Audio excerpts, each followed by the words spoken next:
Hello, good morning! So, by the way, I'm Presi Minor at isa po akong OFW dito sa Canada at isa din po akong frontliner at isang caregiver.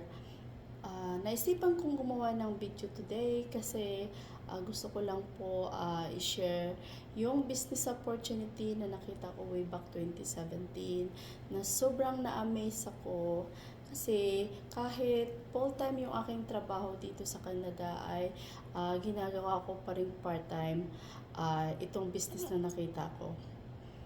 Ang good news, kahit sobrang busy ako, nagagawa ko po makinig ng mga libreng training.